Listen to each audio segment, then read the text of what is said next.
Bismillahirrahmanirrahim. Assalamualaikum warahmatullahi wabarakatuh. Alhamdulillahirabbil alamin. Allahumma shalli wa sallim wa barik ala nabiyyina Muhammad wa ala alihi wa ashabihi wa azwajihi wa dzurriyyatihi wa man tabi'ahum bil ihsan ila yaumiddin. Sehat semua bunda-bunda? Alhamdulillah. Silahkan masuk ke dalam, banyak yang kosong. Di luar hanya untuk yang sedang berhalangan. Yang sedang tidak berhalangan silahkan masuk. Yang membawa anak kecil untuk dikondisikan. Kalau ketika nanti anaknya ada yang lari-lari, teriak-teriak, mohon untuk diamankan agar semuanya nyaman ya. Baik, alhamdulillah pagi hari ini kita kembali dapat berkumpul di majelis yang kita cintai ini, alhamdulillah. Dan insya Allah mulai pekan ini dan seterusnya ke depan, yang memimpin pembacaan Al-Quran dari panjenengan semua, tapi gak semua. Sementara itu relawannya ada 3, Mbak Rani, Bu Rurum, sama Bu Galuh, Bunda Galuh. Berangkat gak Bunda Galuh? Berurum ada ya? Oh ada di belakang. Gantian nanti setelah hari ini sama Mbak Rani, besok mungkin Bu Rurum, esoknya lagi mungkin Bunda. Hari Selasa berikutnya Bunda Galuh. Ya disesuaikan dengan kondisinya masing-masing, karena perempuan punya kondisi-kondisi khusus ya. Jadi biar nanti ganti-gantian. Paling bagus tuh sebenarnya kalau sebulan tuh 4-5, berarti relawannya harusnya 5, ini baru 3, kurang 2 ya. Jadi biar Selasa pertama siapa, Selasa kedua siapa, 3 itu pas. Mungkin ada yang mau jadi relawan, dipersilahkan ya, nanti ngomong sama Bu Dian selaku ketuanya. Terus setelah pembacaan Al-Quran, nanti berikutnya ini ratib ya, maksudnya susunan acara ini agar menjadi suatu kebiasaan dan dilazimkan. Majelis sahabat Quran, baca Quran, kemudian membaca doa. Doanya ada 2. Mbak Adia, Bu Dewi punya enggak? Apa hadroh basaudan? Enggak. Yang sisa ada hadroh basaudan. Saya minta 1. Jadi nanti kita setelah baca doa Qul ya azim, terus membaca doa hadroh basaudan. Itu nggih. Setelah membaca doa Qul ya azim, buku qasidah selawat Abi di lemari buku, rak buku itu ada. Pakai itu aja. Mbak dia nggak punya nanti, nggak apa-apa. Itu Antunun. Ini, makasih Mbak. Kamu kalau mau ambil di lemari Abi itu, rak buku itu ada. Males. Ya wis. Jadi urutannya nanti baca Quran ini agar menjadi satu pakem protokolernya, SOP-nya, SOP pengajian tuh baca Quran nanti dipimpin, dipandu oleh salah satu jamaah. Kemudian membaca doa Qul ya azim bareng-bareng, kemudian doa hadroh basaudan. Ya jadi gitu ya Bu ya, bunda-bunda semua. Jadi urutan tertibnya majelis ini begitu. Kemarin sudah saya share doanya Qul ya azim. Sudah saya bagikan, tadi juga sudah saya fotokopikan kemarin ya, sudah ada 4 halaman, bolak-balik ada 4 halaman. Jangan baca yang di handphone ya, baca yang di sini aja. Handphonenya di silent atau dimatikan. Di majelis sahabat Quran itu tidak ada yang menghidupkan handphone dan tidak ada yang berbicara sebelah kanan dan kiri. Baik. Bismillahirrahmanirrahim. Allahumma shalli ala sayyidina Muhammad wa ala ali sayyidina Muhammad ila hadratin Nabi Muhammad sallallahu alaihi wasallam. Al-Fatihah. A'udzu billahi minasyaitonir rajim. Bismillahirrahmanirrahim. Alhamdulillahirabbil alamin arrahmanir rahim maliki yaumiddin. Iyyaka na'budu wa iyyaka nasta'in. Ihdinas siratal mustaqim, siratal ladzina an'amta 'alaihim ghairil maghdubi 'alaihim waladdallin. Amin. Kita baca sama-sama doa Qul ya azimnya. Kalau kita masih pertama, belum hafal mungkin nadanya, langgamnya. Mik sini Mik. Saya putarkan suaranya itu ya, yang kemarin soundnya, audionya, biar kita bisa sama-sama mengikuti. Ya.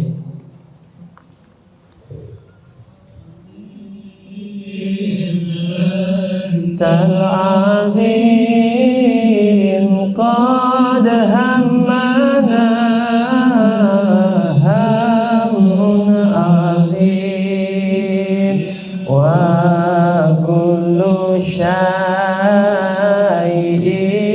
hammana ya hunu bismika ya azim qul ya azim antal azim qad hammana hammun azim wa kullu syai'in hammana ya hunu bismika ya azim antal latif latifu lam tazal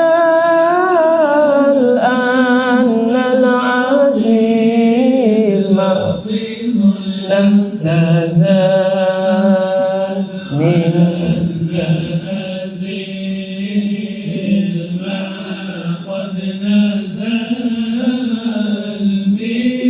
فاتحي الخاتم الشديد قل يا عظيم أنت العظيم قد همنا هم عظيم وكل شيء همنا يا هو باسمك يا عظيم حي قديم قديم واجد غني مجيد عدل إله واحد بر رؤوف رؤوف بالعبيد قل يا عظيم أنت العظيم قد همنا هم عظيم وكل شيء همنا يا هو باسمك يا عظيم وللنبي صل يا سلام منا صلاة صلاة مع سلام وللنبي صل وسلام منا صلاة صلاة مع سلام يوم الجزاء أمنحنا سلام مما نخاف يا مجيد يا عظيم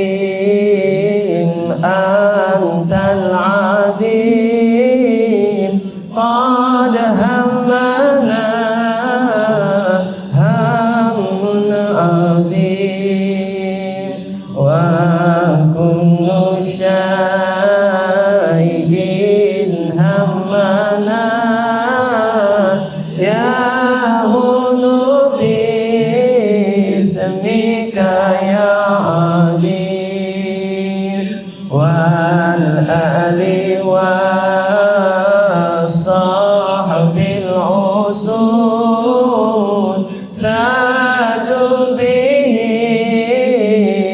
بيضا وسول لا سيما ماحي الحسود سيف الإله إله ابن الوليد قل يا عظيم أنت العظيم قد همنا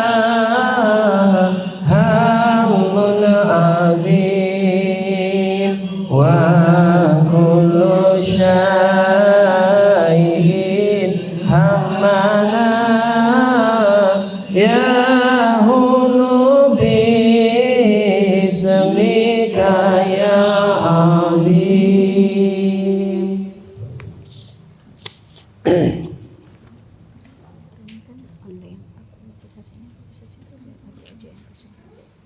Oh gitu. Apa? Enggak nyampe. Enggak. Ini sebelah sini. Dekat kampus ya, keponakan ya. Sana. Iya. Oh, bisa. Sudah dibuka, kita baca doa hadrah basaudan ya. Mudah-mudahan jamaah sudah punya semuanya. Sudah punya semua ya. Ya alima sirri minna la tahtika sitra anna wa afina wa fu'anna wa kullana haitsu kunna. Ya alima sirri minna la tahtika sitra anna wa afina wa fu'anna haitsu kunna. Ya Rabbi ya alimal hal ilaika wajjahtul amal famnun alaina bil iqbal wa kullana waslihil bal. Ya alima sirri minna la tahtika sitra anna wa afina wa fu'anna wa kullana haitsu kunna. Ya Rabbi ya Rabbal arbab abduk faqiruk alal bab atawaqat batal asbab mustadrikam ba'da mamal. Ya alima sirri minna la tahtika sitra anna wa afina wa fu'anna wa kullana haitsu kunna. Ya wasi'al judi judak al khaira khairuka wa indak fawqa alladhi rama abduk fadrik bi rahmatik fil hal. Ya alima sirri minna la tahtika sitra anna wa afina wa fu'anna wa kullana haitsu kunna. Ya mujidal khalqi turra wa musi'al kulli birra as'aluka asbal satra alal qaba'ih wal akhtal. Ya alima sirri minna la tahtika sitra anna wa afina wa fu'anna wa kullana haitsu kunna. Ya man yara sirra qalbi hasbi tila'uka hasbi famhu bi afwika dhanbi wasli qusudi wal a'mal. Ya alima sirri minna la tahtika sitra anna وعافنا واعف عنا وكن لنا ربي عليك اعتمادي كما إليك استنادي صدقا وأقصى مرادي رضاك دائم الحال يا عالم السر منا لا تهتك الستر عنا وعافنا واعف عنا وكن لنا حيث كنا يا ربي إني أسألك العفو عني ولم يخب فيك ظني يا مالك الملك يا هوان يا عالم السر منا لا تهتك الستر عنا وعافنا واعف عنا وكن لنا حيث كنا أشكو إليك وأبكي من سوء الظلم وإفكي وسوء الفعل وتركي وشهوة القيل والقال يا عالم السر منا لا تهتك الستر عنا وعافنا واعف عنا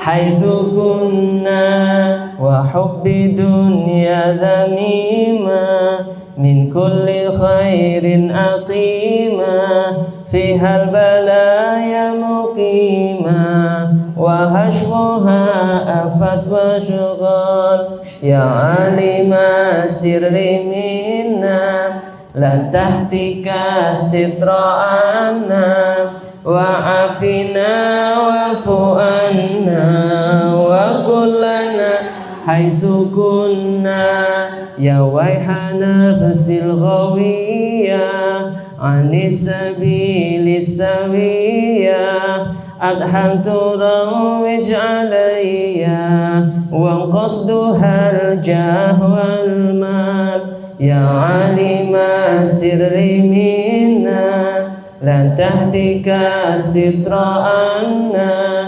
وعافنا واعف عنا وكن لنا حيث كنا يا ربي قد غلبتني وبالأمان سبتني وفي الخذوذ كبتني وقيدتني بالأكباد يا عالم السر منا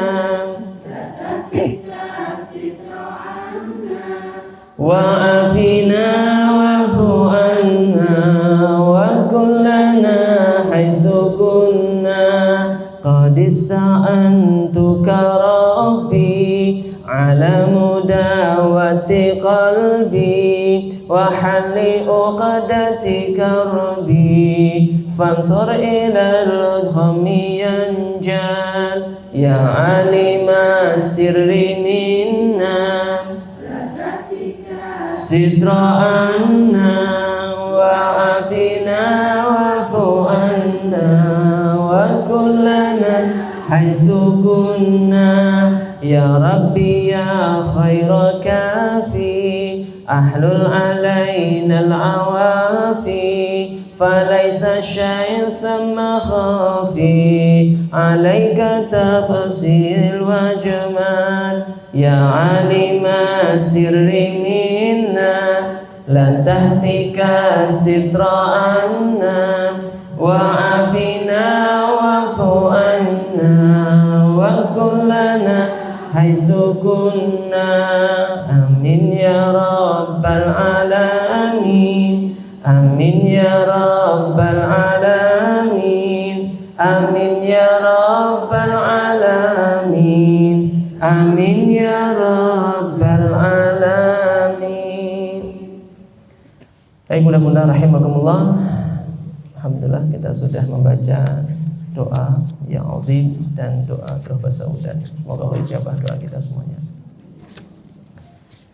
Terima kasih bunda-bunda yang sudah berpartisipasi insya Allah dalam rangka milad majelis kita ini, majelis sahabat Quran, akan diadakan baksos berupa pasar murah yang akan diadakan insya Allah tanggal 7 Maret, hari Selasa juga. Jadi habis kajian baksosnya di halaman Masjid Al-Hikmah.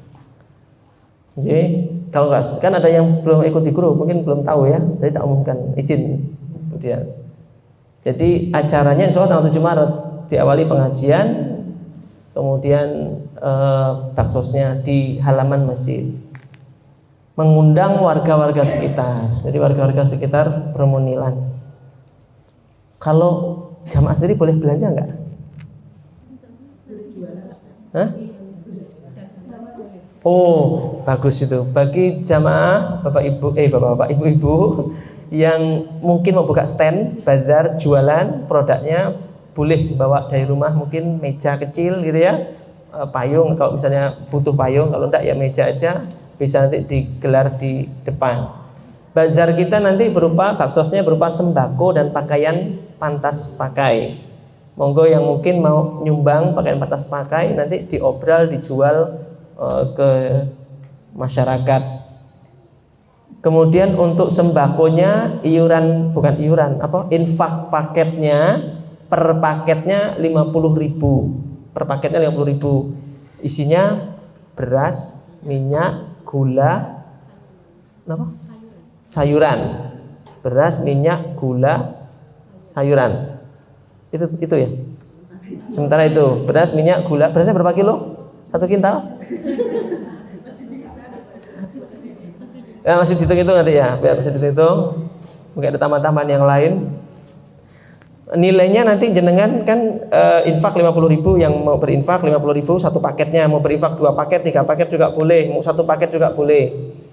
Nanti dari yang sudah dibuat paket-paketnya nanti kita bazarkan baksosnya untuk warga-warga sekitar yang kurang mampu dan untuk masyarakat umum, warga sekitar. Yang kurang mampu nanti dia bayarnya berapa beli? 15.000. 10.000 apa 15? 15.000 untuk warga. Mereka nanti punya kupon, dapat kupon insyaallah gitu ya, dikasih kupon.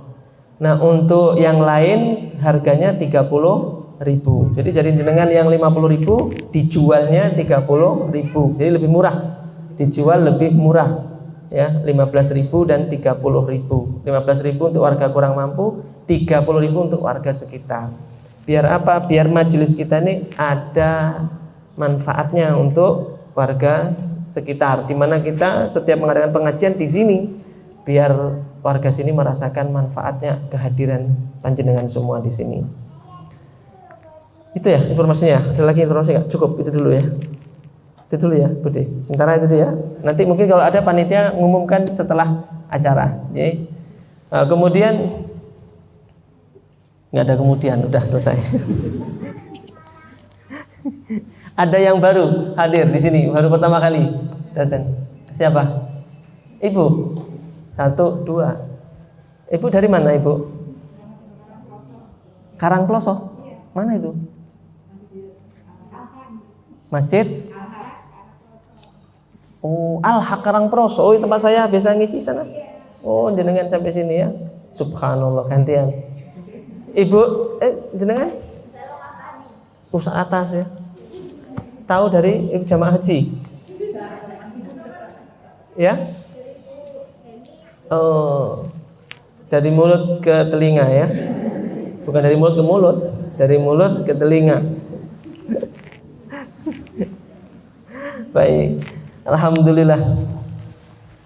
Semoga Allah memberkahi panjenengan semua, dilapangkan rezekinya, dimudahkan urusannya, diberkahi rumah tangganya, diberkahi hartanya, diberkahi ilmunya, dibahagiakan, diselamatkan dunia dan akhirat. Amin Allahumma amin. Al-Fatihah.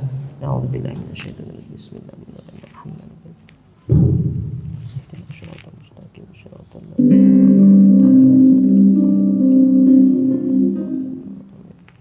Hari ini kita akan membahas tema khusus, sementara belum melanjutkan buku kita karena momen Isra Mi'raj malah kemarin terlewat.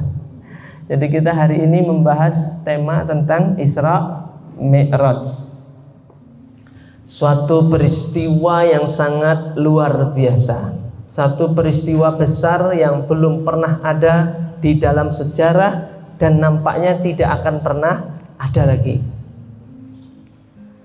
Isra Mi'raj adalah suatu keajaiban yang Allah ceritakan langsung di dalam Al-Quran surat Al-Isra ayat pertama. Surat Al-Isra ayat pertama, surat ke-17 ayat pertama. Allah Subhanahu wa taala berfirman, a'udzubillahi minasyaitonirrajim. Subhanalladzi asra bi 'abdihi lailan minal masjidil harami ilal masjidil aqsa. Subhanalladzi itu maknanya subhanallah alladzi, maha suci Allah yang. Allah mengawali peristiwa Isra Mi'raj dengan memuji dirinya. Subhanalladzi, maha suci aku, Allah yang asra bi abdihi, memperjalankan hambanya. Peristiwa Isra Mi'raj itu peristiwa yang sangat menakjubkan. Seorang hamba manusia nggak punya sayap, pada waktu itu nggak punya pesawat atau teknologi kendaraan tercepat kecuali kuda yang tercepat. Tapi Nabi Muhammad bisa melakukan perjalanan begitu singkatnya, nggak ada satu malam penuh, nggak ada, singkat. Dari Masjid Haram sampai ke Masjidil Aqsa, sampai naik ke langit ke-7 Sidratul Muntaha, balik lagi ke Mekah. Dalam waktu singkat sekali.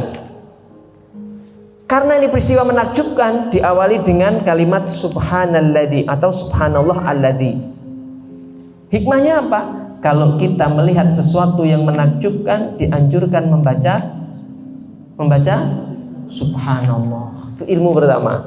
Dari kata subhanalladzi itu maknanya, kalau kita melihat sesuatu yang menakjubkan, ucapkan subhanallah. Sebagaimana Allah memuji dirinya ketika menceritakan peristiwa menakjubkan, yaitu peristiwa Isra Mi'raj. Kalau kita nggak ngelihat gunung indah, wah buset, malah buset. Bukan buset yang diucapkan, tapi subhanallah. Kemudian maha suci Allah yang telah memperjalankan asra bi abdihi, hambanya. Abdihi itu maknanya hambanya lahir batinnya. Karena ada sekelompok orang mengatakan yang melakukan Mi'raj itu bukan Nabi Muhammad badannya, tapi hanya ruhnya yang oleh Allah, ruhnya dikeluarkan, diperjalankan. Orangnya, Nabi Muhammadnya tetap ada di Mekah, ruhnya yang keluar tok. Justru pendapat ini dibantah dengan ayat ini. Bi abdihi, abad itu dalam bahasa Arab artinya jasmani dan rohani. Kecuali kalau kalimatnya subhanalladzi asra bi ruhihi Muhammad. Biruhihi Muhammad atau biruhi Muhammad, dengan ruhnya Muhammad. Tapi tidak disebut biruhihi, tapi bi abdihi. Abad itu jasmani dan rohani, bukan ruhnya aja yang pergi, jasmani dan rohani. Lailan, pada waktu sebagian waktu malam. Lailan itu beda dengan al-lail. Al-lail itu semalam penuh, semalam suntuk, namanya al-lail. Kalau lailan sebagian kecil di waktu malam. Itu Al-Quran tuh Masya Allah ya. Kata-kata itu maknanya beda-beda. Al-lail sama lailan beda. Kalau al-lail berarti semalam suntuk. Dari maghrib sampai subuh, semalam suntuk. Tapi kalau lailan sebagian kecil di waktu malam. Ini menunjukkan Isra Mi'raj itu nggak lama, hanya sebagian kecil di waktu malam. Peristiwa Isra Mi'raj yang menakjubkan itu berawal dari tahun yang disebut Amul Husni, yaitu di mana Nabi Muhammad mengalami tahun kesedihan. Paman Rasulullah wafat, Abu Thalib. Padahal paman Nabi ini orang yang selalu bela Nabi Muhammad. Ketika ada orang mau ngancam Nabi, mau nyulik Nabi, mukuli Nabi, yang bela, jadi tamengnya, jadi bentengnya adalah paman Abu Thalib. Ketika pamannya wafat, hilang satu bentengnya Rasulullah SAW. Tidak lama kemudian di tahun yang sama Ibunda Khadijah wafat. Padahal Khadijah lah istri Rasulullah yang selalu membersamai dakwah Nabi. Ketika yang lain belum beriman, Khadijah yang pertama kali beriman. Ketika yang lain menolak, menyimpan hartanya, nggak mau dikeluarkan untuk mendukung perjuangan Nabi Muhammad, Khadijah mengeluarkan seluruh hartanya diberikan untuk perjuangan baginda Nabi Muhammad SAW. Maka Nabi sangat kehilangan dengan meninggalnya Siti Khadijah, istri tercinta. Cinta Nabi sama Khadijah itu melebihi kecintaan kepada semua istri-istrinya. Punya posisi spesial Ibunda Khadijah. Sampai Nabi Muhammad ketika sudah hijrah ke Madinah 10 tahun, 8 tahun melakukan Fathul Mekah atau 10 tahun Fathul Mekah, menaklukkan kota Mekah. Itu begitu Nabi Muhammad bersama 10.000 kaum muslimin dari Madinah berangkat ke kota Mekah, semuanya tunduk, tidak ada yang melakukan perlawanan. Kunci Ka'bah diserahkan ke Nabi Muhammad, semuanya tunduk, orang kafir masuk ke dalam rumahnya masing-masing. Nabi yang pertama dituju adalah Ka'bah. Berhala-berhala yang ada di dalam Ka'bah dihancurkan dengan tangannya Rasulullah SAW, dengan tongkatnya Nabi. Kurang lebih 360 berhala di dalam dan di luar Ka'bah dihancurkan dengan tongkat Nabi. Patung-patung itu jatuh bergelimpangan, pecah, berkeping-keping. Nabi saking bencinya sama patung, maka begitu sampai di sana patung dihancurkan. Anehnya ibu-ibu pengajian zaman sekarang kalau wisata malah ke patung-patung, ke candi-candi sambil selfie. Padahal ngaku cinta sama Nabi Muhammad, tapi dia malah dengan senangnya bangga foto sama patung. Padahal Nabi justru memusnahkan patung. Ini muhasabah buat kita. Jadi kalau mau jalan-jalan jangan mengunjungi patung, mengunjungi yang lain aja lah. Banyak masih ada monyet di Gembira Loka ya, ada beruang, ada kuda, ada gajah, malah dicari patung. Bunda-bunda rahimakumullah yang dicintai Allah. Begitu selesai Nabi menghancurkan patung-patung, Nabi berkhutbah, Nabi hilang. Ngilang, nggak ada yang tahu Nabi gimana. Nabi setelah menghancurkan patung-patung, Nabi itu hilang. Hanya ada satu sahabat yang ngikutin Nabi, tapi Nabi itu menyelinap lalu hilang. Kemana Nabi Muhammad perginya? Padahal orang sudah pada nunggu, 10.000 orang nungguin Nabi. Mau ngomong apa, mau khutbah apa, mau nyampaikan apa, mau ngasih instruksi apa ini. Setelah Mekah sudah takluk, kunci Ka'bah sudah dipegang, apa yang dilakukan Nabi? Ditunggu-tunggu, Nabinya hilang. Satu orang ngikutin Nabi. Kemana Nabi? Ke Maklah. Apa itu Maklah? Tempat penguburannya Bunda Khadijah. Nabi berziarah dan Nabi di sana menangis. Di samping makamnya Bunda Khadijah. Ya Khadijah, engkau yang telah mengorbankan hartamu, engkau yang telah mengorbankan segala kebahagiaan dan kemewahanmu demi perjuangan Islam. Kini Islam sudah menang, Islam sudah menguasai Jazirah Arab, tapi engkau tidak menikmati manisnya buah dari perjuanganmu. Nabi mendatangi Bunda Khadijah, Nabi berziarah. Itulah cintanya Rasul kepada Bunda Khadijah. Maka begitu selesai menaklukkan Mekah, yang didatangi pertama adalah Bunda Khadijah. Itulah cinta yang benar-benar cintanya seorang suami kepada istrinya. Subhanallah. Bunda-bunda rahimakumullah. Ketika Bunda Khadijah sudah wafat, Abu Thalib wafat, Nabi Muhammad itu gencar, semakin dimusuhi, dilempari batu, dicaci maki. Nabi Muhammad bingung, ini sudah orang Mekah sudah nolak semua. Nggak ada yang bentengi Nabi, nggak ada yang nolong Nabi Muhammad, yang bela Nabi nggak ada.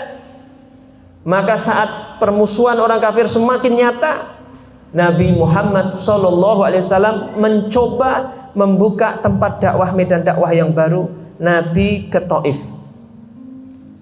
pergi ke daerah Taif untuk dakwah di sana. Kali-kali diterima di sana ketika Mekah nggak nerima. Begitu Nabi sampai di Taif, ada yang menghasut, begini, begitu, begini, begitu. Muhammad datang ke sini paling untuk cari kekuasaan, ingin cari pengaruh, begini, begini. Gosip disebarkan. Pintu-pintu kota Taif ditutup semuanya. Pintu-pintu Taif ditutup semuanya. Ditutup sehingga Nabi terkurung di dalam kota Taif. Nabi tidak bisa keluar. Anak kecil-kecil disuruh keluar semuanya, bawa batu, bawa sendal. Nabi dikeroyok, dilempari batu dengan sendal. Dilempari batu, dilempari sendal. Padahal Nabi datang ke sana tujuannya untuk apa? Nabi datang ke sana untuk menyampaikan kebenaran. Nabi datang ke sana untuk mengajak orang supaya masuk Islam, supaya selamat, supaya masuk surga. Nabi datang ke sana bukan cari duit, bukan nyari popularitas, bukan nyari pendukung. Nabi ke sana murni pengen membawa keselamatan buat semuanya. Tapi apa yang diterima Nabi? Anak kecil-kecil melempari Nabi dengan batu, dengan sendal. Nabi berdarah badannya, kakinya. Dikeroyok itu di kota Taif. Dan pintu-pintu ditutup, Nabi tidak bisa keluar. Sambil ngusap darah, Nabi Muhammad berkata apa? Wahai orang Taif, kalau kalian tidak terima dakwah saya nggak apa-apa, izinkan saya keluar. Ya tidak Muhammad, tentu tidak akan kami izinkan. Engkau masuk tanpa izin, enak saja engkau keluar. Lempari lagi dengan batu, diludahi Nabi Muhammad. Sabarnya Nabi, sampai darah itu menetes. Diusap nama Nabi darah itu. Takut Nabi itu darah itu sampai netes ke bumi. Karena kalau sampai darah Nabi itu netes ke bumi, Allah pasti akan mengazab orang Taif. Maka begitu darah ngalir langsung cepat-cepat diusap, cepat-cepat diusap. Nabi mengibah untuk kedua kalinya. Wahai orang Taif, gak masalah kalian gak nerima saya, gak nerima dakwah saya, izinkan saya keluar dari kota Taif ini. Nabi sampai minta kedua kalinya, minta supaya dibukakan jalan. Lama-lama orang mikir juga, Allah bukakan hati mereka. Ya sudah nggak apa-apa, lepaskan aja Muhammad. Ini kalau mati di sini bahaya nih, kabilahnya akan marah sama kita, bisa dikeroyok, kita bisa dikepung orang-orang Quraisy. Udah kasih jalan satu saja. Mereka ngatur skenario, satu pintu kota Taif dibuka. Lalu pemuda-pemuda Taif yang badannya kekar-kekar suruh keluar, bikin barisan di depan pintu, 2 soft. Jadi Nabi lewat di tengah-tengahnya. Bisa dipahami Bu? Mereka berbaris di pintu, 2 baris. Nabi di pintu itu mau keluar.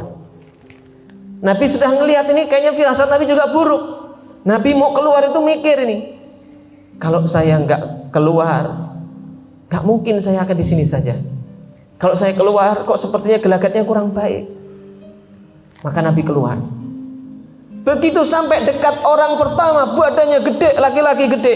Begitu Nabi sudah mendekat, dihantam Nabi itu, wajah Nabi dihantam dengan tangan kanan dengan mengepal, dihantam ke pelipis Nabi sehingga Nabi berdarah. Nabi terhuyung, jatuh ke tangan orang yang sebelah kiri, dipukul Nabi. Badan Nabi pindah ke sebelah kanan, dipukul Nabi.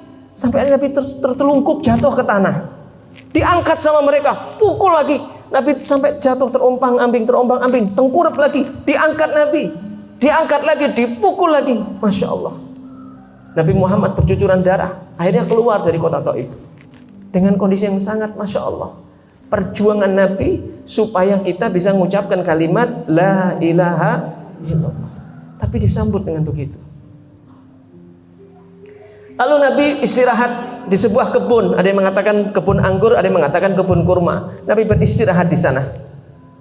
Nabi menghadapkan wajah Nabi ke kota Taif. Kaum yang menolak Nabi, melempari Nabi, memukuli Nabi, Nabi melihat ke kota Taif. Ketika Nabi memandang kota Taif, malaikat datang. Ya Muhammad, kalau engkau mau, kau perintahkan saya, akan aku hancurkan gunung itu ya Muhammad.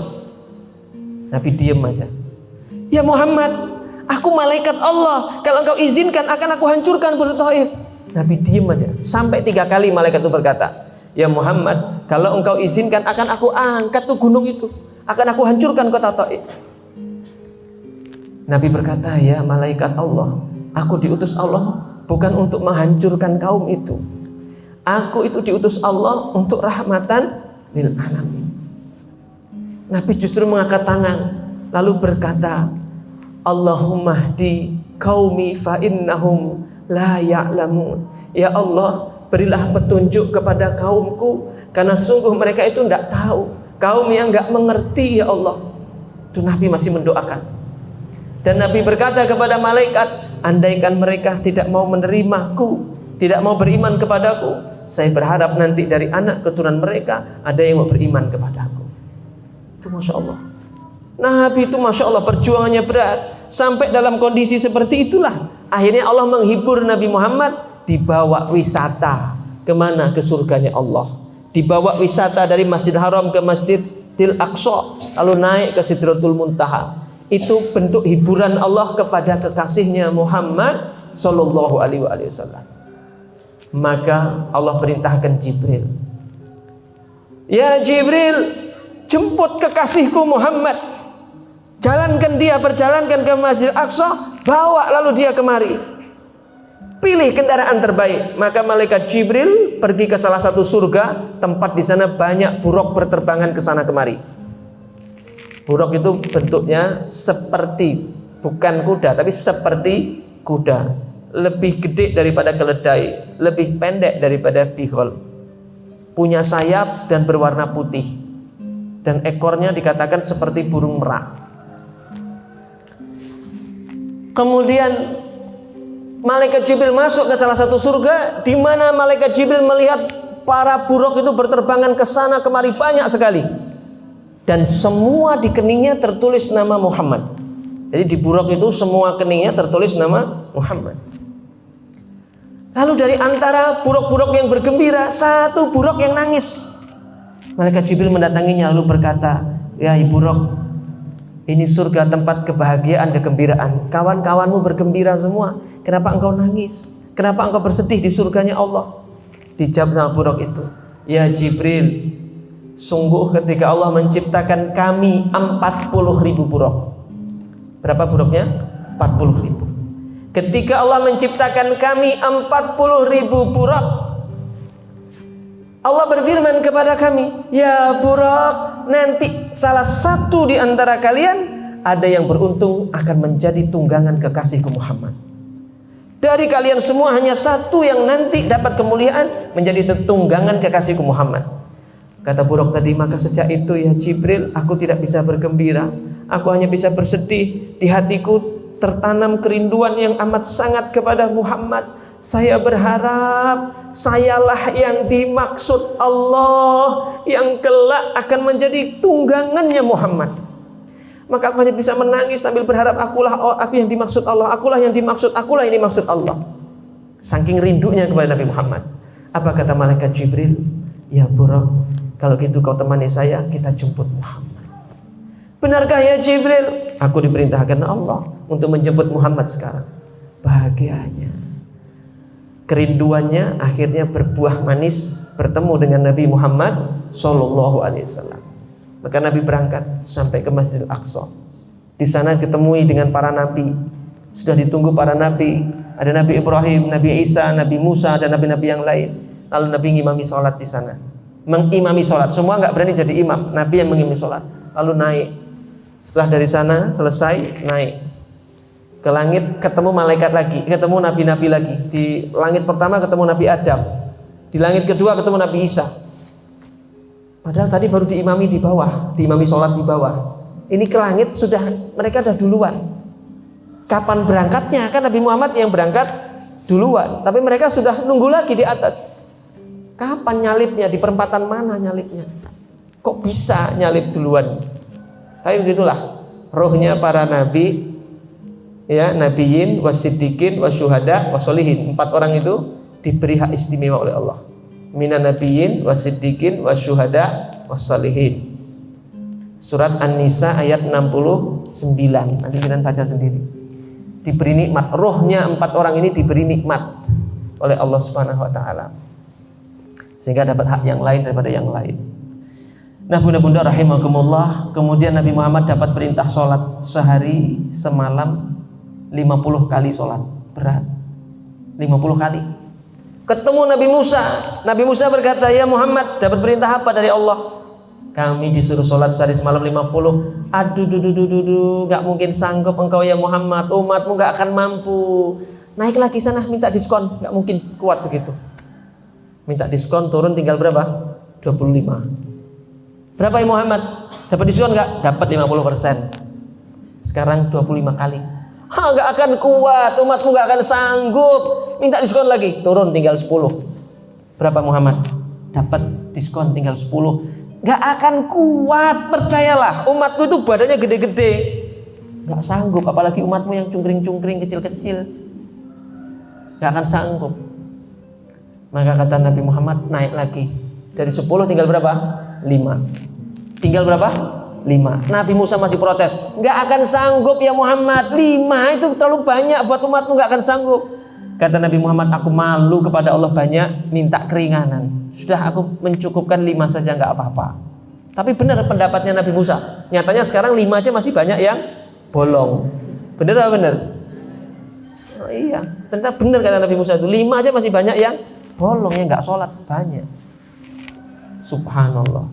Maka kata Allah, ya Muhammad, walaupun umatmu sholatnya hanya 5 kali, manja abil hasanati falahu asyru amsalihha. Setiap satu kebaikan dikali 10. Jadi kalau 5 dikali 10 sama dengan 50. Jadi walaupun sholat kita hanya 5 kali, dianggap seperti sholat 50 kali. Seperti perintah yang pertama, 50 kali. Subhanallah. Bahkan dikatakan para ulama, kenapa Nabi Musa minta Nabi Muhammad bolak-balik naik turun itu cari alasan. Katanya begitu, salah satu cerita tersembunyinya, ya makna tersiratnya. Kenapa? Karena Nabi Musa terpesona dengan keindahan wajah Nabi Muhammad Sallallahu Alaihi Wasallam. Jadi nggak pengen kelewatan begitu saja, cari alasan supaya bisa naik ketemu lagi, bisa naik ketemu lagi. Ini wajah yang indah, baru saja kena pancaran cahayanya Allah, bertambah-tambah keindahannya. Itulah yang membuat Nabi Musa terpesona dengan keindahan wajah baginda Nabi Muhammad Sallallahu Alaihi Wasallam. Maka yang sholat yang 5 waktu ini bunda-bunda, insya Allah di sini sholat semua, nggak ada yang nggak sholat. Anak kita diingetin suruh sholat. Tidak ada amalan yang paling besar pahalanya selain sholat. Salah satunya, coba ibu sholat subuh aja. Raqataini qoblal fajr, 2 rakaat sebelum subuh. Itu oleh Allah SWT dikatakan, kata Rasul, khairum minad dunya wa ma fiha, lebih baik daripada dunia dan seisinya. Sholat 2 rakaat sebelum subuh lebih baik daripada 10 Pajero, 15 Alphard dan 30 hotel yang jenengan punya. Lebih mahal. Itu sedikit kisah tentang, cuplikan kisah tentang Isra Mi'raj. Selanjutnya mungkin Teteh akan menyampaikan hikmah dari peristiwa Isra Mi'raj. Assalamualaikum warahmatullahi wabarakatuh.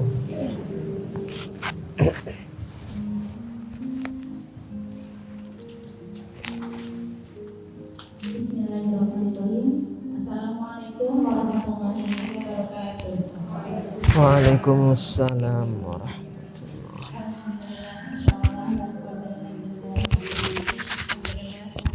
Alhamdulillah, insyaallah.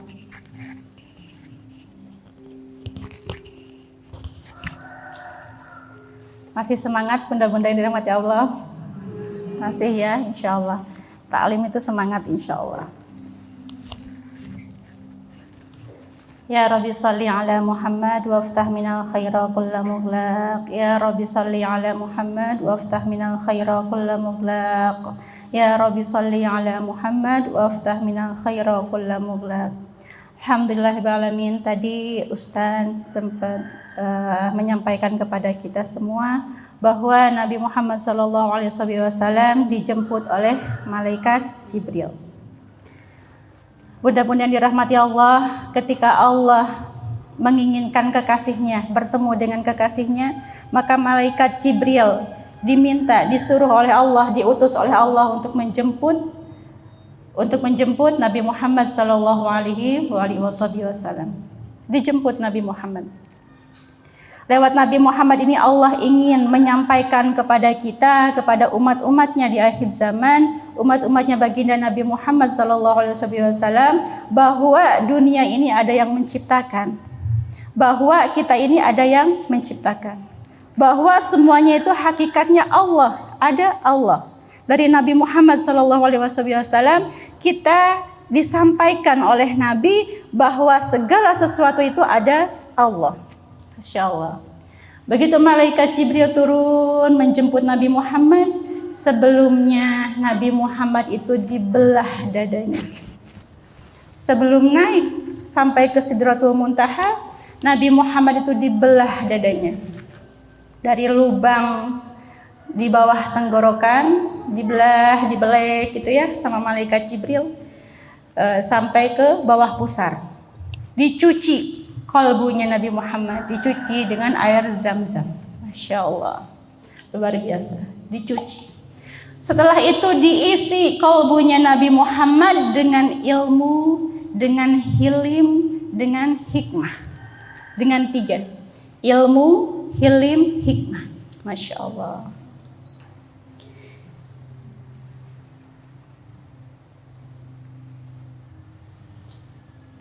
Nabi Muhammad sebelum sampai ke Sidratul Muntaha diisi kolbunya dengan ilmu, hilim, dan hikmah.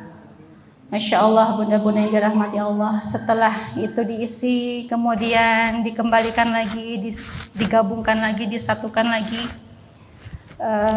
Dadanya Nabi Muhammad tidak ada bekas ya. Tidak ada bekas jahitan, tidak ada. Masya Allah.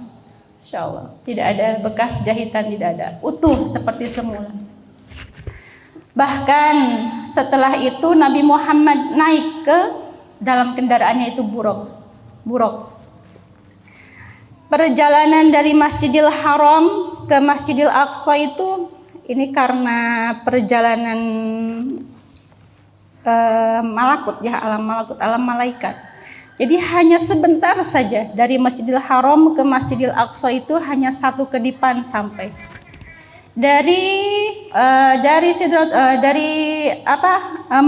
Masjidil Aqsa ke Sidratul Muntaha juga sama 1 kedipan. Masya Allah, saking cepatnya itu pemakai buruk. Masya Allah, 1 kedipan sampai. Begitupun pulangnya perjalanan itu cuma 1 kedipan. Dari Masjidil Aqsa ke Masjidil Haram juga sama 1 kedipan. Jadi perjalanan Isra Mi'raj itu sama Nabi Muhammad cukup 4 kedipan. Masya Allah, luar biasa. Saking cepat dan kilatnya. Masya Allah, bunda-bunda yang dirahmati Allah. Itu kenapa bunda-bunda yang dirahmati Allah, Nabi Muhammad diisi dengan ilmu, gitu kan. Kalau hanya diisi dengan ilmu saja, maka akan ada sifat sombong, sifat takabur, sok gitu kan. Misalnya nih bunda, kita punya ilmu fikih, ahli dalam ilmu fikih, maka ilmu fikih itu akan mengantarkan kita merasa jadi ahli fikih, begitu kan ya. Kalau kita punya ilmu alat, sorof, nahwu, jurumiyah gitu kan, ahli ilmu alat, kita akan merasa kita ini sombong karena merasa ahli alat, ilmu alat. Kalau kita punya ilmu apalagi ya, ilmu tasawuf gitu, tanpa dibarengi dengan hilim, maka otomatis kita akan menjadi orang yang sombong. Misalnya nih bunda, itu pun ilmu-ilmu dari pesantren, ilmu fikih, ilmu alat, ilmu tasawuf, semuanya ilmu-ilmu dari pesantren. Itu yang ilmu dibekali dari pesantren saja, kalau hanya sekedar ilmu, kita akan menjadi orang yang sombong, orang yang takabur, orang yang sok, orang yang ujub. Itu kalau kolbu kita diisi dengan ilmu saja. Dari ilmu pesantren saja sudah bisa mengantarkan kita pada kesombongan. Apatah lagi ilmu-ilmu formal gitu ya, di luar ilmu pesantren. Itu akan merasa lebih tinggi daripada ilmu-ilmu yang dibekali dari pesantren.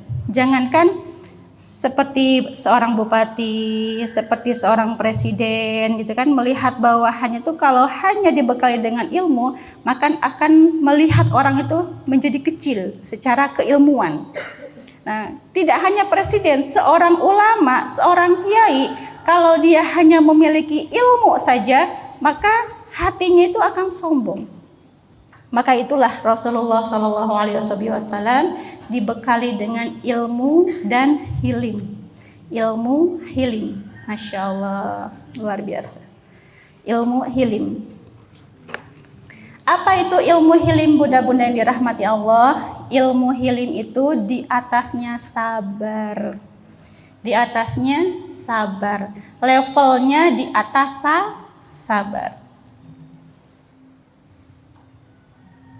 Makanya Rasulullah itu Masya Allah akhlaknya itu luar biasa. Sesabar apa gitu kan. Itu bukan sabar Rasulullah tuh. Levelnya hilim, di atasnya sabar. Kalau sabar itu bunda-bunda yang dirahmati Allah, kita alhamdulillah misalnya dikasih ujian kita bisa sabar gitu kan ya. alhamdulillah. Atau misalnya kita dapat kata-kata yang menyakitkan, entah itu dari teman, entah itu dari suami, misalnya entah dari anak gitu. Kita menyikapi dengan sabar karena kita udah ngaji nih, ngerti nih, kita bisa sabar, nahan gitu kan, sabar. Tetapi sabar ini diiringi dengan perasaan nahan sakit, itu sabar. Diiringi dengan nahan sakit gitu kan ya. Ya Allah sabar. Tapi di sini kerasa sakitnya gitu kan. Itu sabar Bun. Tetapi Rasulullah SAW itu dikasih ilmu hilim yang dimana ketika diuji oleh Allah Subhanahu Wa Taala yang terasa adalah nikmat. Masya Allah, yang terasa adalah nikmat. Kalau kita dikasih ujian, sumpek di rumah, healing. Gitu kan ya, dikit-dikit kita dipingin healing ke sana gitu kan, jalan-jalan healing ke sana gitu. Rasulullah tuh kalau dikasih ujian, beliau dikasih sifat sama Allah itu healing. Beda ya? Beda apa sama ya? Ya Allah, ya. Rasulullah itu healing, sementara kita itu healing. Ya Allah, padahal sampai ke rumah juga kita jenuh lagi, sedih lagi gitu. Karena kita tuh tidak mengantarkan ruh kita atau batin kita kepada Allah Subhanahu Wa Taala, hanya mencari kesenangan yang semu, kesenangan yang sesaat gitu. Jadi itu bedanya hilim sama healing. Bedanya Rasulullah dengan kita. Ya Allah, insyaallah.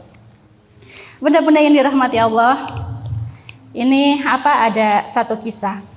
Ada seorang raja yang dia itu senang sekali dengan memburu, menembak hewan di hutan. Nah, raja ini punya seorang asisten. Ceritanya tentang tentang healing. Asistennya raja ini, beliau ini sudah punya hubungan yang sangat dekat dengan Allah Subhanahu Wa Taala. Hingga ditanya sama raja, wahai asistenku, penasehatku, gitu kan. Kalimat apa atau kata apa yang bagus untuk selalu diucapkan? Maka si asisten ini bilang khair. Yaitu khair. Ada yang namanya Bunda Khair? Nah, khair bagus, baik gitu kan. Kalimat atau kata yang bagus selalu diucapkan bagus yaitu khair, artinya bagus, baik gitu. Oh iya. Jadi ada yang ke raja itu kalau ada yang bawahannya bilang sesuatu ke raja bilang khair. Ada apa? Khair. Mesti raja itu bilangnya jawabnya khair gitu, sesuai dengan yang disarankan atau yang jawabannya dari asistennya. Nah, satu ketika raja ini sama si asistennya ini ke sebuah hutan untuk berburu. Nah, begitu berburu, raja melihat ada mangsanya, kemudian mau ditembak sama raja. Tetapi tanpa diketahui, sepengetahuan raja, jari kelingking ya? Jari kaki kelingkingnya raja itu dipatuk ular. Nah, patuk ular. Sampai raja ngerasa, aduh sakit gitu kan, kata raja. Nah, dalam keadaan sakit itu raja bertanya kepada penasehatnya lagi, asistennya lagi. Wahai asistenku, ini bagaimana? Apa yang harus saya katakan? Nah, si asistennya bilang, khair. Oh, kok khair? Orang lagi sakit kayak gini kok dibilang khair? Masa khair lagi? Pokoknya asistennya itu bilangnya khair. Rajanya tersinggung nih. Dia dibilang udah sakit kayak gini kok masih aja jawabannya khair. Nah, kemudian si raja ini mengutus bawahannya ini, prajuritnya, untuk memenjarakan si asistennya ini. Penjarakan dia sudah tidak sopan denganku. Karena dalam saat aku punya musibah saja, dia mengatakan kalau aku harus mengucap khair gitu kan. Ya namanya raja ya, berkuasa ya. Kemudian si asisten ini dipenjarakan. Nah, beliau kan sudah tersambung hatinya dengan Allah gitu kan. Di penjara pun khair. Seneng aja di penjara, khair gitu, Masya Allah gitu. Singkat cerita, diobatinlah itu lukanya si raja sampai jari kelingking kakinya itu istilahnya diamputasi, hilang. Karena kena racun, kena bisa gitu kan. Nah, satu ketika sudah sembuh, rajanya tuh kangen, pengen berburu lagi. Nah, diutuslah seseorang yaitu jadi asisten barunya raja. Masya Allah, jadi asisten barunya raja. Kemudian raja jalan-jalan lagi ke sebuah hutan, mau memburu. Nah, ketika yang asisten baru ini dia biasa-biasa saja, tidak ada istilahnya terlalu hubungan dekatnya dengan Allah, tidak ada, biasa-biasa saja orangnya. Nah, kemudian di tengah hutan itu tidak menyadari mereka ketika mereka berburu ada orang-orang yang dia hidupnya di hutan seperti orang Baduy gitu kan ya, tinggal di hutan gitu. Nah, si raja sama si asistennya ini ketangkep sama orang-orang di hutan, orang-orang Baduy gitu kan.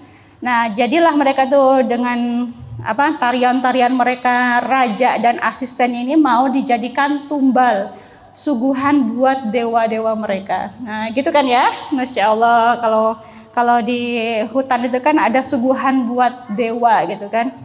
Nah, mereka udah dimandiin nih, si raja sama si asistennya udah dimandiin, udah dibaca-bacain kalam-kalamnya mereka, pokoknya udah diupacarain gitu kan. Nah, si asistennya lebih dulu jadi suguhan untuk dewa, mati si asistennya jadi suguhan untuk dewa. Yang kedua giliran rajanya ini, mudah-mudahan dirahmati Allah. Giliran rajanya ini, rajanya deg-degan gitu. Nah, sebelum jadi suguhannya dewa, si orang-orang Baduy ini memperhatikan raja dari atas sampai ke bawah. Terus mereka berbisik, wah, orang ini ternyata tidak bisa dijadiin suguhannya dewa. Lah, kenapa? Jari kelingking kakinya itu cacat kayak gitu, tidak ada. Sementara dewa itu pengen suguhan yang sempurna, masya Allah. Kemudian orang Baduy itu deketin raja. Kamu, kata orang Baduy, kami bebaskan. Kenapa bebaskan? Karena karena dewa kami pasti menolak suguhan kamu. Lah, emang kenapa? Kami perhatikan ada sesuatu yang cacat dari tubuhmu. Apa itu? Jari kelingkingmu hilang satu. Masya Allah. Seketika raja itu bilang, khair. Ingat lagi kata-kata itu, khair. Wah, seneng banget raja. Dibebaskan sama orang-orang Baduy. Sampailah raja ke istananya lagi kan. Kata raja, mana si penasehatku yang dulu? Mana si penasehat? Bebaskan dia. Suruh dia menghadap kepadaku. Oh, dibebaskan. Datanglah. Alhamdulillah, terima kasih wahai penasehatku. Khair, kata raja tuh. Ada apa raja? Diceritakan sama raja. Gini gitu kan. Masya Allah, senang sekali ini si penasehat. Saking senangnya mendengar kisahnya si raja, ceritanya si raja, dia memeluk raja dengan erat sekali. Khair. Si penasehatnya bilang gitu juga. Khair. Rajanya penasaran. Penasehat, kamu tuh kenapa memeluk saya begitu kencang dan terus aja bilang khair? Wahai raja, saya dimasukkan ke dalam penjara olehmu adalah satu kebaikan. Seandainya saya tidak masuk penjara, pasti yang menjadi suguhan dewa itu saya. Masya Allah, khair, Masya Allah. Ini adalah ilmu sebagian dari hilim, yaitu khair. Masya Allah. Kita selalu berbaik sangka kepada Allah bahwa segala ketetapan Allah untuk kita adalah khair, Masya Allah, adalah baik gitu kan, Masya Allah. Ini cerita singkat tapi betul, Masya Allah. Kadang kita tuh sedih gitu ya Bun ya, sedih meratap gitu kan. Tapi ternyata di balik kesedihan kita itu ada kebaikan Allah di dalamnya. Cuma kita aja belum tahu. Kalau kita menyesali seperti si penasehat tadi dimasukkan penjara, mungkin dia bisa saja bilang sudah kayak gini diungkit-ungkitlah jasanya dia. Tapi dia bilang enggak, khair. Allah itu baik, Allah itu bagus gitu kan. Ternyata betul di balik dia dipenjarakan, Allah menyelamatkan dia menjadi suguhannya dewa, Masya Allah. Di balik musibah yang dialami sama raja, ternyata raja juga dibebaskan untuk menjadi suguhannya dewa gitu, Masya Allah. Mudah-mudahan dirahmati Allah, Masya Allah. Ini adalah ilmu hilim, salah satu ilmu hilim, khair, berhusnuzon kepada Allah Subhanahu wa taala. Masya Allah, setelah hilim ini Nabi Muhammad dikasih hikmah, bunda-bunda yang dirahmati Allah. Jadi ilmu, hilim, hikmah. Ilmu, hilim, hikmah. Dan hikmah ini di atasnya hilim. Di atasnya hilim. Kalau kita ingin pelan-pelan belajar tentang hilim gitu ya, tentang sabar, di atasnya sabar, terus tentang hikmah juga, kita harus punya guru. Benar-benar harus punya guru, dibimbing sama guru. Minimal kita dekat dengan orang-orang soleh. Minimal kita kumpul di majelis-majelis ilmu, kita kumpul. Karena di situ kita akan semakin dikuatkan imannya. Jadi untuk ilmu, untuk hilim, terus untuk hikmah itu harus dibimbing. Jangan kita punya nafsu sendiri. Bunda-bunda yang dirahmati Allah, setelah dikasih 3 ilmu itu Rasulullah kemudian naik ke Sidratul Muntaha, gitu kan ya. Nah, oleh perjalanan dari Isra Mi'raj itu adalah salat. Bunda-bunda yang dirahmati Allah, salat itu adalah cara kita untuk naik. Salat itu adalah cara kita untuk naik. Kalau kita pengen sampai kepada Allah, maka perbanyak salat. Kalau iman kita pengen naik, maka perbanyak salat. Jika Isra Mi'raj ada di tengah malam, berarti kita harus memperbanyak sholat di tengah malam, gitu kan? Supaya kita itu bisa naik juga. Iman kita bisa naik, kita kenal kepada Allah juga bisa naik, nggak gini-gini aja. Hati kita juga bisa tersampaikan kepada Allah, naik, semuanya naik. Masya Allah, banyak wali-wali Allah subhanahu wa ta'ala yang mereka itu sampai mi'raj kepada Allah dengan sholat. Misalnya ini perempuannya itu siapa bun yang suka saya ceritakan? Sayyidah. Betul, Masya Allah, Sayyidah Rabi'atul Al-Adawiyah. Beliau juga seorang wanita yang mi'raj kepada Allah Subhanahu wa ta'ala. Beliau banyak sholat. Nah, setelah sholat itu beliau berdoa kepada Allah Subhanahu wa ta'ala. Apa doanya Rabi'ah Al-Adawiyah? Kata Rabi'ah, ya Allah, katanya Sayyidah Rabi'ah Al-Adawiyah itu, jika saya diberi dunia, diberi kekayaan, diberi kenikmatan dunia gitu kan, berikan dunia jatah saya ini untuk orang-orang kafir. Berikan jatah dunia untuk saya ini kepada orang-orang kafir. Karena orang-orang muslim tuh gak akan kuat ambil dunia tuh, pertanggungjawabannya banyak di akhirat. Maka dengan kasih sayangnya Sayyidah Rabi'ah Al-Adawiyah, dia berdoa, ya Allah, seandainya engkau menghendaki memberi kepadaku dunia, maka berikan dunia, jatah duniaku ini kepada orang-orang kafir ya Allah. Tetapi jika engkau memberikan aku kenikmatan surga, berikan kenikmatan surga ini untuk kaum muslimin wal muslimat. Masya Allah. Ini doanya Sayyidah Rabi'atul Adawiyah. Lalu pengen apa Sayyidah Rabi'atul Adawiyah? Ya Allah, aku hanya ingin engkau. Aku hanya ingin bertemu denganmu. Aku hanya ingin berjumpa denganmu. Aku tidak butuh dunia, aku tidak butuh surga, tetapi aku hanya ingin engkau ya Allah. Masya Allah. Dengan doanya ini, Sayyidatul Rabi'atul Adawiyah itu sampai mi'raj kepada Allah Subhanahu wa ta'ala. Ini seorang perempuan. Masya Allah, seorang perempuan bisa sekuat itu dengan kekuatan cintanya kepada Allah Subhanahu wa ta'ala. Siapa lagi? Yaitu Tuan Syekh. Tuan Syekh Abdul Qadir Al-Jailani, beliau memperbanyak sholat dan beliau berdoa kepada Allah Subhanahu wa ta'ala. Ya Allah, aku sudah beribadah kepadamu melalui syariat. Syariat itu ilmu dasar. Syariat. Ya Allah, syariat sudah aku tinggalkan, lalu aku beribadah kepadamu melalui thariqah. Thariqah lalu aku tinggalkan. Ya Allah, aku beribadah kepadamu ya Allah, sekarang datang kepadamu dengan hakikat. Dengan hakikat. Masya Allah, dunia sudah aku tinggalkan, jabatan sudah aku tinggalkan, kenikmatan dunia sudah aku tinggalkan. Hanya satu lagi ya Allah, yaitu akhirat. Di akhirat ada apa? Surga. Kalau hanya sekedar surga ya Allah, aku tidak butuh surga. Berikan surga itu kepada murid-muridku. Kata Tuan Syekh Abdul Qadir Al-Jailani. Aku tidak butuh kenikmatan-kenikmatan surga. Berikan surga itu kepada murid-muridku ya Allah. Aku hanya butuh Engkau. Aku hanya menginginkan Engkau. Aku hanya menginginkan sampainya aku kepadamu ya Allah.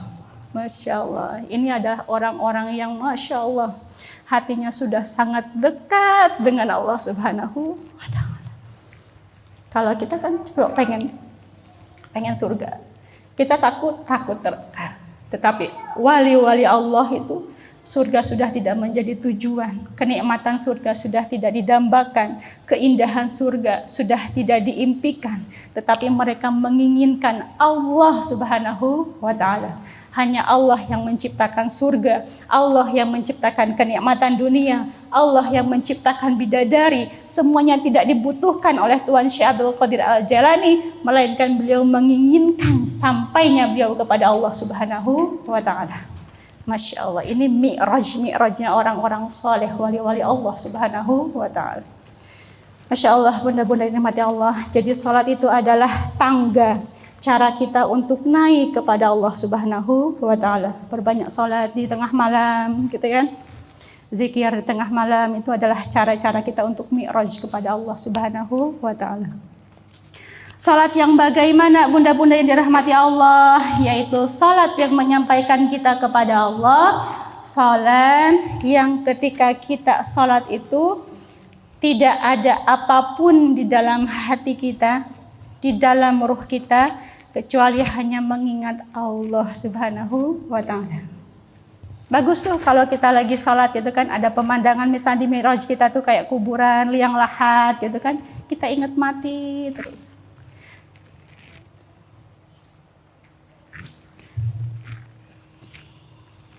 Mi'raj kita dikasih gambar-gambar yang mengingatkan kita kepada Allah Subhanahu wa Ta'ala, itu bagus sekali. Supaya menambah kedekatan hati kita itu hanya Allah. Hanya Allah, hanya Allah. Tidak ada yang lain kecuali Allah. Tidak ada yang bisa menyelamatkan kita dari segala musibah, dari segala macam dunia itu kecuali Allah Subhanahu wa Ta'ala.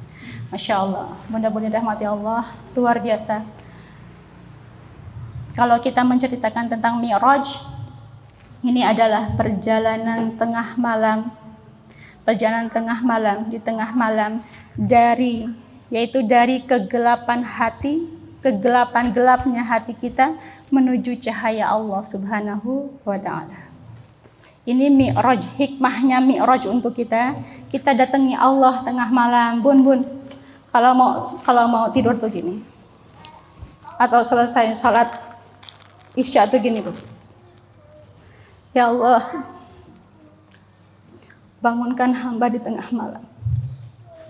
Ya Allah, jika malam itu adalah orang-orang datangnya kepadamu orang-orang yang mulia, datangnya wali-walimu di tengah malam, beribadah kepadamu di keheningan malam, maka jadikanlah, bangunkanlah aku di tengah malam dengan cintanya diriku kepada orang-orang soleh, maka kumpulkanlah aku di tengah malam bersama sujudnya orang soleh.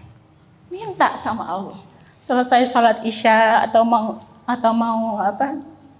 tidur, minta sama Allah. Minta sama Allah. Tengah malam kita bisa salat, terima kasih sama Allah. Ya Allah, terima kasih.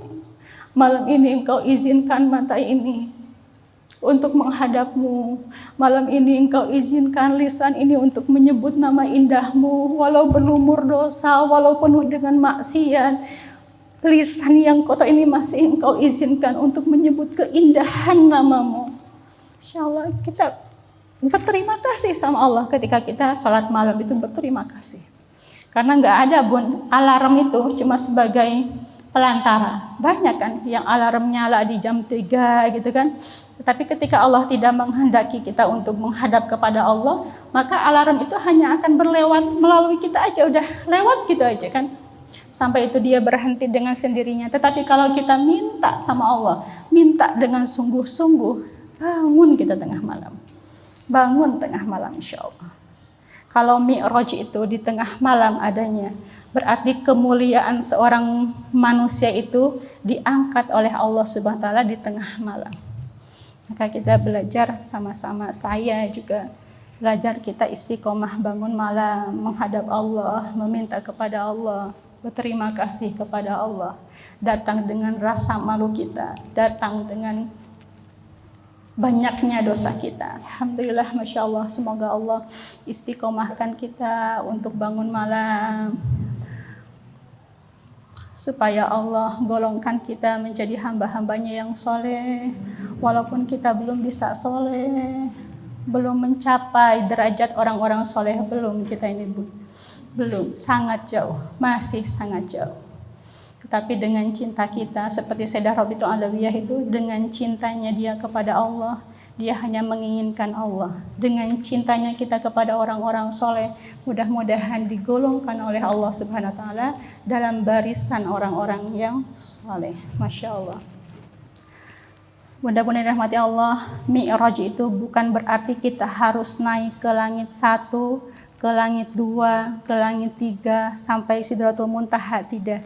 Bukan seperti itu bagi kita Mi'raj, karena kita gak akan sampai. Kalau sampai ke Sidratul Muntaha itu kita gak akan sampai gitu kan ya, ke arsy-Nya Allah itu kita gak akan sampai. Tetapi mudah-mudahan Allah, Mi'raj itu wa huwa ma'akum aina ma kuntum. Bagaimana hati ini merasa Allah itu bersama kita dimanapun kita berada. Mi'rajnya kita tuh hati kita bersaksi, menyadari, selalu mengingat bahwa Allah itu ada bersama kita dimanapun kita berada. Masya Allah, ini adalah PR untuk kita kalau kita mau Mi'raj kepada Allah Subhanahu wa ta'ala. Dan ilmu bagus juga disampaikan oleh Syarifah Halimah. Katanya beliau, kamu tidak pernah sendiri, kata beliau. Ada Allah selalu menemani, dia lebih dekat denganmu daripada urat nadi. Masya Allah, Allah itu dekat. Allah itu ada dalam setiap helaan nafas kita. Allah itu ada dalam setiap detak jantung kita. Allah itu ada dalam setiap denyut nadi kita. Allah itu ada dalam setiap air mata kita. Allah itu ada dalam setiap tangan kita yang bersedekah. Allah itu ada dalam setiap kebaikan dan kebaikan yang kita lakukan. Semuanya ada Allah. Dimanapun kita berada ada Allah. Itu adalah tingkatan kita kalau mau Mi'raj kepada Allah Subhanahu wa ta'ala. Kita hati menyadari bahwa Allah itu selalu ada dimanapun kita berada. Masya Allah, mudah-mudahan Allah karuniakan kepada kita hati yang senantiasa dipandang oleh Allah Subhanahu wa ta'ala. Mudah-mudahan Allah Subhanahu wa ta'ala selalu memandang kita dengan rahmatnya, dengan kasih sayangnya, dengan cintanya. Mudah-mudahan Isra Mi'raj Nabi Muhammad SAW mengantarkan kita untuk Mi'raj kepada Allah Subhanahu wa ta'ala. Bukan sekedar wawasan, bukan sekedar ilmu, tetapi hati yang diantarkan oleh Nabi, hati yang diantarkan oleh hakikat untuk mengenal Allah Subhanahu wa ta'ala. Hati yang selalu merasa diperhatikan oleh Allah Subhanahu wa ta'ala, hati yang senantiasa diberi rahmat oleh Allah Subhanahu wa ta'ala. Mudah-mudahan bunda-bunda yang hadir di majelis ini ataupun bunda-bunda yang biasa istiqomah hadir di majelis sahabat Quran dan sekarang ada hajat di luar, mudah-mudahan semuanya dimudahkan urusan dunia akhiratnya oleh Allah Subhanahu wa ta'ala, menjadi orang-orang hamba-hamba Allah yang beruntung di dunia wal akhirah. Hamba-hamba Allah yang beruntung di dunia wal akhirah. Hamba-hamba Allah yang beruntung di dunia wal akhirah. Mudah-mudahan Allah Subhanahu wa ta'ala senantiasa memberikan kepada kita cahaya dari Nabi Muhammad SAW, yang dimana cahaya itu mengantarkan kepada pemilik cahaya, yaitu Allah Subhanahu wa ta'ala. Ala hadiniya wa ala kulli niyatin salihah wa ila hadratin Nabi Muhammadin sallallahu alaihi wasallam bisiril Fatihah.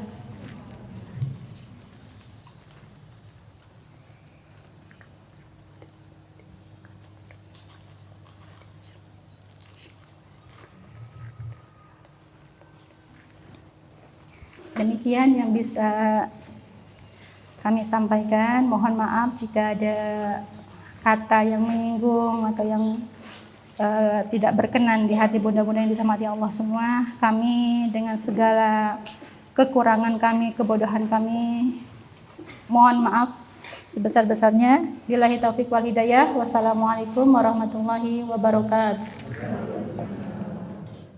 Jadi kalau jenengan nggak sempat sholat, doanya aja sebentar. Ya Allah, aku berdoa malam ini seperti doanya para wali-walimu. Amin ya Rabb. Al-Fatihah. Udah gitu aja. Insya Allah minal katuti. Ya. Tahu minal katuti? Yes. Ayo wes masuk dalam orang yang ketut ke sana lah. Ya. Baik, kita tutup dengan baca satu qasidah sama-sama, halaman 16. Halaman 16. Alangkah indahnya hidup ini, andai dapat ku tatap wajahmu, kan pasti mengalir air mataku karena pancaran ketenanganmu. Alangkah indahnya hidup ini, andai dapat ku kecup tanganmu. Moga mengalir keberkatan dalam diriku untuk mengikut jejak langkahmu. Ya Rasulullah, ya Habibullah, tak pernah ku tatap wajahmu. Ya Rasulullah, ya Habibullah, kami rindu padamu. Allahumma salli ala Muhammad, ya Rabbi salli alaihi wasallim. Allahumma salli ala Muhammad, ya Rabbi salli alaihi wasallim. Alangkah indahnya hidup ini, andai dapat ku dekap dirimu. Tiada kata yang dapat aku ucapkan, hanya Tuhan saja yang tahu. Ya Rasulullah, ya Habibullah, tak pernah ku tatap wajahmu. Ya Rasulullah, ya Habibullah, kami rindu padamu. Ku tahu cintamu kepada umat, ummati, ummati. Ku tahu bimbangnya kau tentang kami, syafaatkan kami. Alangkah indahnya hidup ini, andai dapat ku tatap wajahmu, kan pasti mengalir air mataku karena pancaran ketenanganmu. Ya Rasulullah, ya Habibullah, tak pernah